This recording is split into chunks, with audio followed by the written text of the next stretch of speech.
Welcome to Lavel Claytor's Projects with a Purpose. In this episode, we are on Word 67 columns. Columns allows you to split your text into two or more columns on your document. Let's get started. If you would like to follow along with me, there is a link to this file in the description. Download it and you'll be able to follow along with me. So before we get started, what I want to do is change the view of this document so that you can see the whole page. I'm going to go to my View tab, and to my Zoom group, I'm going to click on One Page. I want to take these 5 paragraphs and I want to turn them into 3 columns. Now, in order to do that, they must be selected first. I'm going to go to my Layout tab. In my Page Setup group, I'm going to click my down arrow for columns, and I'm going to choose 3. Now you'll notice that now these paragraphs are now in columns. Now what I want to do, I want to straighten this up a little bit. And when I say straighten it up, I would like to have all of my edges be justified.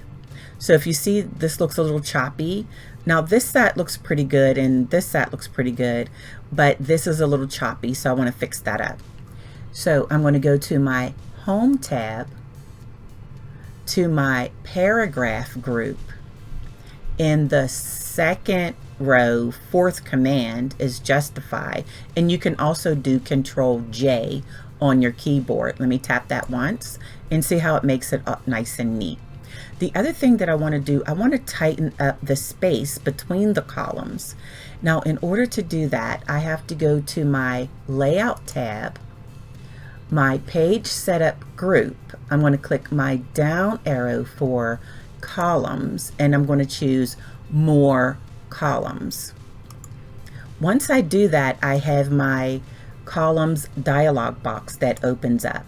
And in the preset area, it says I have 3 columns. And in the number of columns, it says 3. And if you see, I have 1, 2, 3. Now over here to the right, if I want to put a line between the columns, I would just have to click right here. See how the preview section has the little lines between? I'm going to take the check mark out and see how it moves the lines. I'm going to put the check mark in.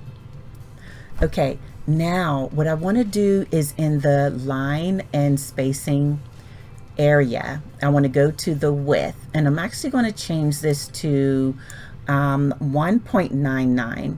So all I'm going to do is select the numbers that are inside of the text box. I'm going to go to my keyboard and press 1.99. I'm going to tab, and that should tighten that area up. I'm going to go ahead and click OK. And see how nice and tight that is? I'm going to go ahead and click away. And I think that looks pretty good. I'm going to do Control P for print. And make this a little bit bigger. So this is what it's going to look like if I go to print. I'm going to hit my escape key on my keyboard to get out of this. So we completed this section where we did paragraphs of information. I want to bring over a file where I have a list of items. So all I have to do is go ahead and select my items.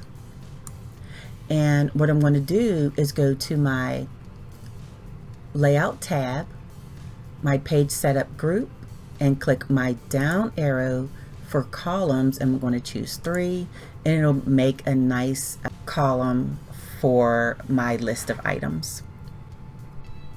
Okay, I'm going to go ahead and move this one out of the way.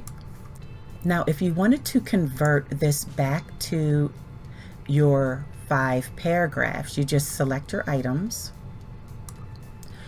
and you go back to your Layout tab and to your Page Setup group, click your down arrow for columns and change it back to 1. And then you have your 5 paragraphs back. I'm going to do an undo so I can put everything back the way it was. Okay, so I would like to thank you so much for hanging out with me today. I truly appreciate it. I hope you learned something new, and I look forward to seeing you in the next episode. Have an amazing day.